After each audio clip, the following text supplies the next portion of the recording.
Let's bike global news. नमस्कार, let's mic global news में आपका स्वागत है। मैं हूं राखी जैन। अमेरिका मिडिल ईस्ट में अपनी सैन्य मौजूदगी बढ़ा रहा है। अमेरिका अब अपना सबसे बड़ा aircraft carrier USS Gerald R Ford वहां भेज रहा है। ये एक न्यूक्लियर पावर्ड कैरियर एयरक्राफ्ट है। रॉयटर्स को 2 अमेरिकी अधिकारियों ने ये जानकारी दी।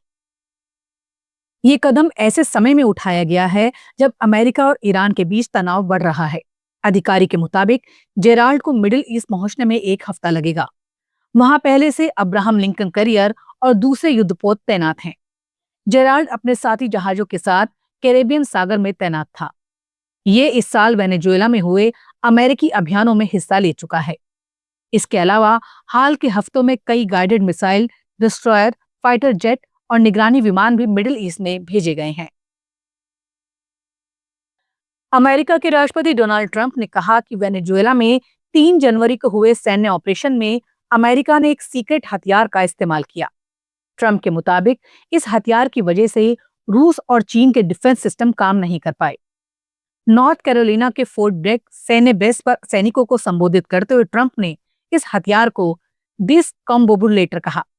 हालांकि उन्होंने इसके बारे में ज्यादा जानकारी देने से इनकार किया। ट्रंप ने कहा, वेनेजुएलाई सैनिकों को एक भी गोली चलाने का मौका नहीं मिला। रूसी उपकरण काम नहीं किए, चीनी उपकरण काम नहीं किए। ये सब समझने की कोशिश कर रहे हैं कि ऐसा क्यों हुआ। एक दिन आपको इसके बारे में पता चलेगा। ये पहली बार है जब ट्रंप ने किसी सार्वजनिक कार्यक्रम में इस सीक्रेट हथियार का जिक्र किया है। जर्मनी के चांसलर फ्रेडरिक मर्ज ने कहा है कि यूरोप की आजादी की अब गारंटी नहीं है। मर्ज के मुताबिक यूरोप अभी मानकर नहीं चल सकता कि उसे अपने आप सुरक्षा मिलती रहेगी। म्यूनिक में सिक्योरिटी कॉन्फ्रेंस को संबोधित करते हुए मर्ज ने माना कि यूरोप और अमेरिका के रिश्तों में गहरी दरार आ गई है। उन्होंने कहा कि नियमों से चलने वाली दुनिया खत्म हो गई है। वैश्विक व्यवस्था अब उस रूप में मौजूद नहीं रही। मर्ज ने कहा कि दुनिया अब बड़ी शक्तियों की प्रतिस्पर्धा से चल रही है। सम्मेलन में कई यूरोपीय नेता और अमेरिका के विदेश मंत्री मार्को रूबियो भी मौजूद रहे। खालिस्तानी आतंकी गुरुपतवंत सिंह पन्नू की हत्या की साजिश रचने के मामले में भारतीय नागरिक निखिल गुप्ता को 24 साल की जेल की सजा सुनाई गई। एएनआई की रिपोर्ट के मुताबिक निखिल ने शुक्रवार को अमेरिका के न्यूयॉर्क की कोर्ट में गुनाह कबूल कर लिया है। 29 मई को सजा का औपचारिक ऐलान किया जाएगा। अमेरिकी जांच एजेंसी एफबीआई ने एक्स पर पोस्ट कर निखिल गुप्ता के अपराध कबूलने की जानकारी दी। एफबीआई के मुताबिक ये साजिश एक अमेरिकी नागरिक की हत्या के लिए रची गई थी, जिसे अमेरिकी एजेंसियों ने समय रहते नाकाम कर दिया। यूएस अटॉर्नी ऑफिस के बयान के मुताबिक निखिल गुप्ता उर्फ निक ने सेकंड सुपरसीडिंग इंडिक्टमेंट में लगाए गए तीनों आरोपों को स्वीकार किया है। इन आरोपों में मर्डर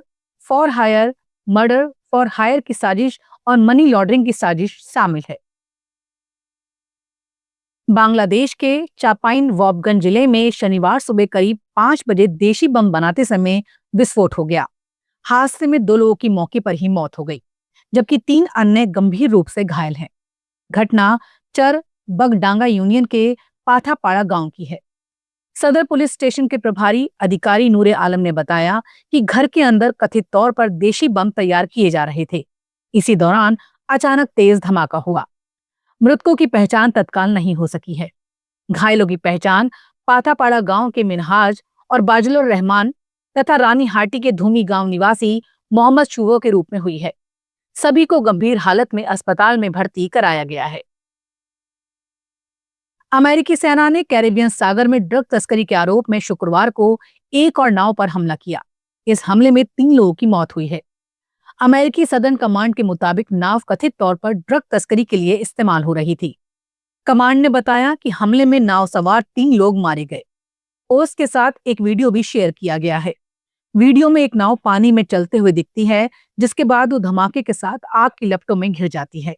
ये हमला ट्रंप प्रशासन की उस कार्रवाई का हिस्सा है जिसमें कथित ड्रग तस्करी में शामिल नावों को निशाना बनाया जा रहा है।